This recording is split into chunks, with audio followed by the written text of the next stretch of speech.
Welcome to another episode of Preparing for the Unexpected. I'm your host, Alex Fullick, and as always, we like to talk about things related to resilience, business continuity, anything that helps you, your organization, or your community prepare for, respond to, and overcome adverse situations. If you'd like to be a guest on the show, please feel free. You can find me at LinkedIn. I am the only Alex Fullick there. I'm really easy to find, and I do respond to everything I get. Today, we've got a couple of topics that we're going to touch on. And one I'm really interested to hear about is how we manage our resilience programs or business continuity programs when it's just us. And I want to welcome to the show someone who's in that position, Daniela Parker. Daniela, welcome to the show. Thank you, Alex. Now, I know you and I have conversed before, and so I know a little bit about yourself, but could you take a minute and tell our global listeners and viewers about yourself, what you do, and how you got into what you do? Sure. So I am currently the Chief Risk Officer at Resource One Credit Union in Dallas, Texas. I've been in the credit union space for a little over 20 years. In financial services, I checked this morning, it's going on 25. And I have spent a lot of time in the operational areas, but about 10 years ago, decided I'm going to go the risk management route. And part of that was the business continuity piece. That is probably hands down my favorite. But my area that I cover is much broader than that. So right now, I'm responsible for the enterprise risk management program of the credit union, operational risk management, have compliance, fraud. I have operations under me as well, which is a little unique. And I have the collections team, business continuity, vendor management. So I have a very broad set of responsibilities, and the actual operational risk management piece is split between myself and I have one ERM coordinator. And so been with the credit union now for a year. So I'm new in this position. That was also a newly created chief risk officer position. They did not have that function prior to me coming there. And at my previous credit union, I went through something similar where I started as a team of one, introducing risk management, business continuity, all those pieces. And after 8 years, we had grown that to a department of 22. And I'm hoping to be able to do the same here. But to your point, right now, it's myself overseeing a lot of different areas. And then I have one coordinator role that's assisting me on that. Well, welcome to the show. And boy, that's a lot of responsibilities. That's got to be a challenge. Yeah, it is. Some days more than others. Yeah. So let's jump straight into that. How do you do all of that when it's just you? What kind of things are out there that maybe we can leverage or change our way of thinking, or how do you do it? Well, so first and foremost, I talk about what I do and why I do it and why it's of value any chance I get, right? In meetings and conversations, in anything I'm in or I have an opportunity to talk to people, I try to infuse hey, we need to look at this from a continuity perspective, right? Like, have we talked about what happens if this vendor isn't around all of a sudden? And again, depending on the situation, I have to infuse the continuity aspect, the vendor management piece, maybe risk management. So I try to always bring it up and outline, like, here is how this discipline will help you make better decisions, avoid disruptions, gather opportunities, all these pieces. So any chance I get, I once saw a quote that said, risk manager is really not an appropriate title because we don't manage the risk, we talk about it. And I do a lot of that. I constantly talk about, this is what it really is. If people have a wrong perception of what business continuity is all about, when I came in, it was like, well, we did a fire drill last year. And I said, well, let me talk to you a little bit about what business continuity is. So I do a lot of that, just really taking any opportunity to bring it to the forefront and educate, right? Having people understand this is what it is, this is what it's not. The other thing I like to do is I don't have to reinvent the wheel all the time. I really look for resources that are readily available. So September is National Preparedness Month. Ready.gov has a ton of resources. They have social media all built out. There are flyers. It's pretty easy to spend a couple of hours and build some emails and schedule them to go out to the organization and at least create some awareness of what preparedness is about, what we can do as individuals, how it plays into our roles as employees in an organization. So I try to use the resources that are available. The state emergency management departments a lot of times have things going on. And so that saves me a lot of time because I don't have to create the content, and it just makes it more efficient. And then again, using scheduled emails, like planning that out ahead of time. Another piece Are there go any ahead. internal tools that maybe you can leverage? Because the So ready.gov and some of the other ones you mentioned were all, I'm assuming, external. yes, So are they're there things external. internal that you can leverage? We have like a learning management system. Sometimes there are classes in there. I can create content. So for example, I had to roll out a change to the vendor management process. So rather than telling people to read the procedure, which nobody ever does, I made like a 15-minute video, put it in the learning management system, and then assigned it out and said, take 15 minutes of your time. I'm going to talk to you about the why behind what we do, and then quickly walk you through. So using your learning management system is one tool. And a lot of times, again, they have content that you can get without you having to spend a lot of time on it. So to your point, right, like really figuring out where the resources are because you don't have the resources. So looking to see what you can use there. Absolutely. Great. Now, the other thing I wanted to mention is you talked about how do you, with all these different groups and responsibilities you have, Mhm. and always bringing up the topic of risk or continuity, etc. How do you go about even having the opportunities to talk about those things? Do you reach out to groups? Do you just barge in on meetings? How do you do that? So I get pulled into a lot of meetings, and primarily because I have the compliance piece under me as well, regulatory compliance. So as a financial institution, the compliance aspect is much better understood than maybe the risk management piece or business continuity. So a lot of times I automatically get invited to the meetings because I represent compliance. And then, so that's one way to get in there. And then I do invite myself sometimes to staff meetings. I just ask, like, do you have a meeting coming up? I just invited myself to a meeting that the retail leadership team had to talk a little bit about cognitive bias and how it impacts our decision making and how that plays in with risk management. And so, yeah, I ask, do you have a meeting coming up? Can I get 15, 30 minutes on your agenda? Here's why, here's what I would like to talk about.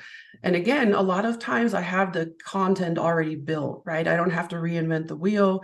I have some PowerPoints that I can use that I know are going to work. And then I just reuse it. And I will ask, can I have time? Can I talk to your team? Can we do this? And so most of the time I get a yes. People generally want to learn. A lot of times they just don't think about it. How do you go about dealing with the no? Like, that's the obvious question to ask after Then I that. say, okay, maybe some other time. And I ask why, like, is there just not enough time? Are there other priorities, right? And if there are, a lot of times that's really what it boils down to. It's hard when we hear no, right? But that's nothing personal. It's just there's so much going on. And I think as resilience professionals, we experience that all the time anyways, because everything else is more important until something bad happens. Then it's like, hey, where's the resilience folks, right?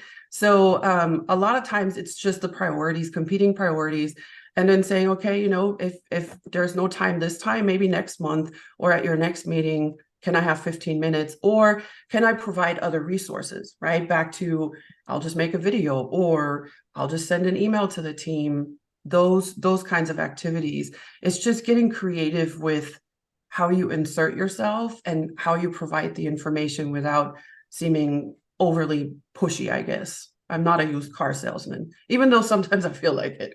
The creativity part, that's interesting. Are there well, you already mentioned video, so are there other Mhm. ways of just kind of casually getting the resilience message across?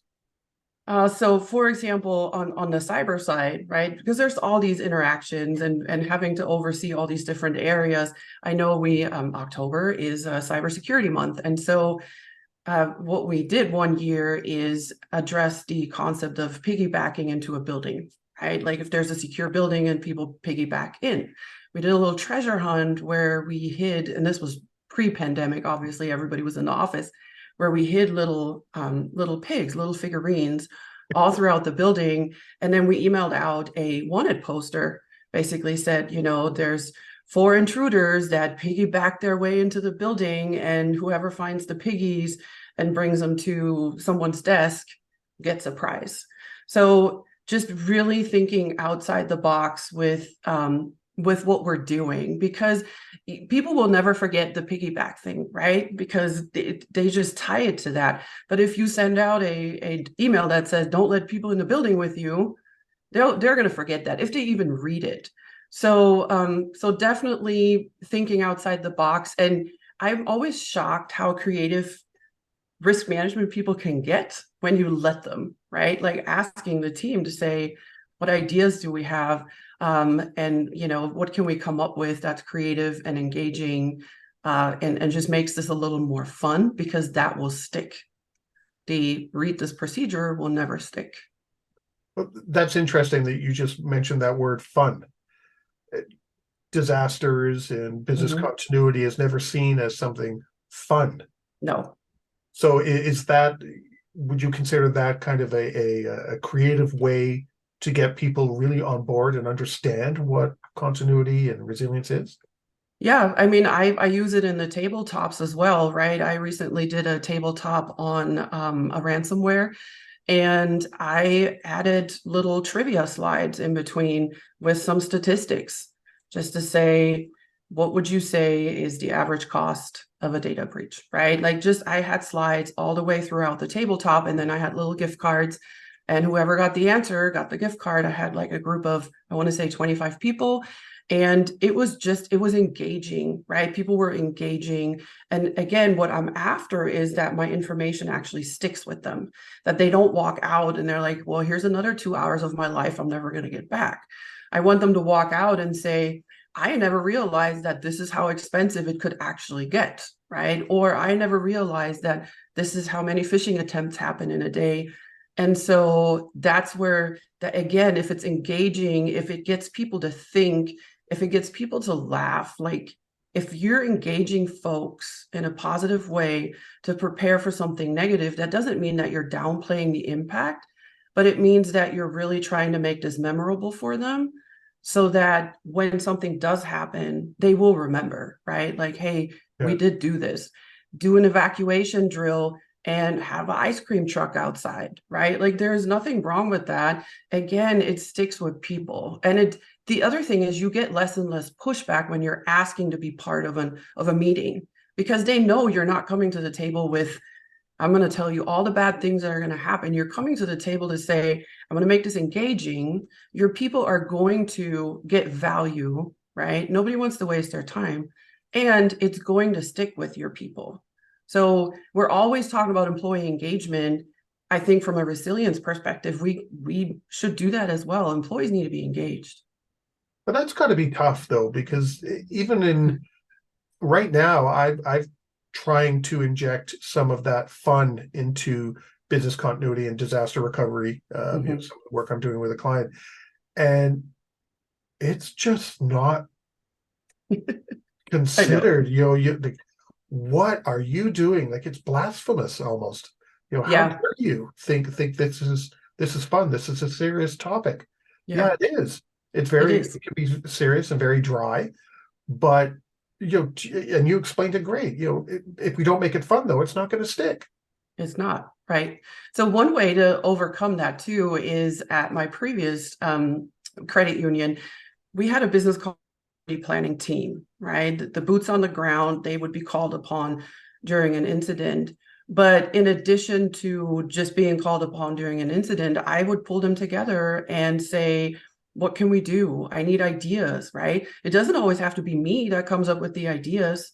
You can engage the rest of the organization and say, what are some of the ways that you engage your team? What are some of the ideas that you have? What have you found that works with your team? And then again, like, you don't have to always do that all by yourself. Even though like I oversee that area, that doesn't mean that I'm always the one with the ideas. I mean, I run out of ideas sometimes too. And so engaging the organization, again, that committee or that team allowed me to also have a group of ambassadors, because after a while of going through like, what is business continuity, what are we doing, what's the value, why is this making things better, they got excited about it. Maybe not as much as I am, but they were excited. And you have like a group of ambassadors throughout the organization.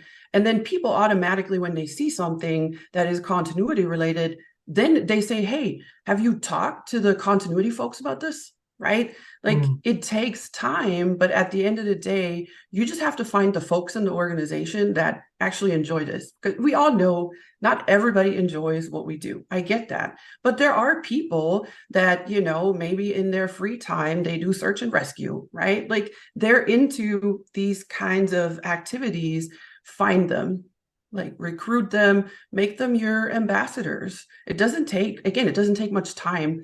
And now with the hybrid and remote setup, we have so many more tools where you don't necessarily have to have a meeting, right? You can have a Zoom call. You can use whatever communication tool you use, Slack or Teams or whatever, to communicate.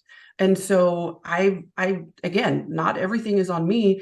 And back to everybody in the organization owns risk, right? It's not just me. I just make sure we pay attention to it. And it's the same with resilience. It's everybody's responsibility, even though I'm the one that has to make sure that we do it. And so I would say you engage, again, back to engagement. Is there a difference between making it fun and engaging executive or leadership members versus people who aren't in those positions? Yes, yes, there is a difference. And I think part of it is because of role clarity. So I remember starting, when we started rolling out the business continuity program at my previous credit union, the executives were part of the actual team. So when there was an incident, everybody would pile into a room, including all the executives and the operational folks. And then everybody would argue about what to do, right? The executives a lot of times cause a lot more harm than anything else, because they're not the operational folks, right? They are not the operational folks of the organization. But in that moment, they feel like they have to, even though the operational folks have it under control. So what's important to understand is that the activities for the executive level really need to be targeting they're called upon in a crisis. They have to make the big decisions, and they probably have to communicate. And we all know how that goes, right? Like, if communication isn't figured out, then it's a disaster. So one thing I did with the executive team one time was that I did a PR type exercise where I had put together the communication plan. We had pre-canned messages and everything. I had sent out the communication and said, it is saved here if you ever need to access it. It was, you know, in a tool that we use off network. And then about a month later, I brought in a consultant to go through scenarios with us. And then we all had to come up with messages. Now I went and pulled the communication plan and pulled the pre-canned messages, and that was my response. Nobody remembered even seeing that email.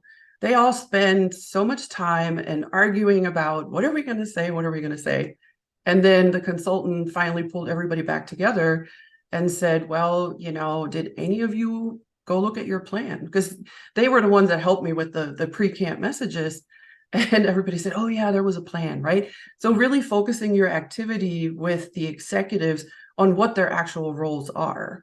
And I did have to kick out executives of some of the meetings. I said, you know, with all due respect, because it causes so much chaos because nobody wants to speak up, right? So you have people that are like, well, they're an executive, so I'm going to be quiet, even though they know better. They're the operational hands-on folks. But yeah, sometimes it's just not beneficial. And I mean, at that point in time, I was a peer, right? So it's a little different if it's coming from a peer. I think it would be more challenging if I wasn't. But again, recognizing that they have a specific role, and then targeting that role rather than, trying to mix them in with everything. Right. So we, believe it or not, we only have 4 minutes left. So do you have final thoughts or comments or messages you'd like to convey regarding, being a team of one and how we get this done? My message is always, just get creative and think outside the box. Because again, there are a lot of resources out there. You don't have to reinvent the wheel. And then the other piece is you have to set realistic expectations for yourself. You're not going to stand this up in 6 months, probably not even a year. It will take a lot of time. And that's a decision that the organization has to make, right? Do we prioritize this, or do we accept that it's going to take a little bit longer? But you have to be realistic, and you just get creative and have some fun doing it. That's really always my message. Yeah, I think you touched on a key point there, that time often when executives or anyone thinks of time, it's quick, quick, quick. Now, we need it now or next Right. week. And it's, some of the things that you talked about, it's kind of a mindset change, and that does take time. Yes. It's a big ship, right? That you want to turn around. And it does take time. It's like the project piece. It's either scope, schedule, or budget. And that's a decision that the organization then makes. But you have to communicate that and be realistic about it. Yeah. And any advice for some of those people that maybe you're sitting out there right now going, I'm a team of one, and they're pulling out their hair, of where maybe a couple of tips to just quickly give them, hope to, hey, just try these couple of things, and yeah, find your ambassadors, right? Find the people in the organization that enjoy this topic. And then, again, every chance you get, you talk about it, and back to the whole get creative. That's really what I have to do, and not just in the continuity space. I have to think outside the box and figure out how to get it done with limited resources. Yeah, and maybe not so because I've been a team of one too, document procedural heavy. Yes. Then it's just like, oh, you're just a procedural machine who just pumps out all these different documents. Yes, and that's a great point, because that's how you lose people, right? When you start with the whole I need your procedure or your plan. It's like, no, I'm out. Yeah, we turn people off that way. Yeah, we do. We definitely do. Well, thank you so much, Daniela. I really appreciate it. And I know we're going to talk again, and we're going to talk about organizational culture and dealing with that and resilience in our next segment. So stay tuned. We'll be back with Daniela Parker. If you liked that video, thumbs up. If you didn't like that video, thumbs down. But leave me a message and let me know your thoughts. Of course, don't forget to subscribe. And in the meantime, stay prepared, everybody.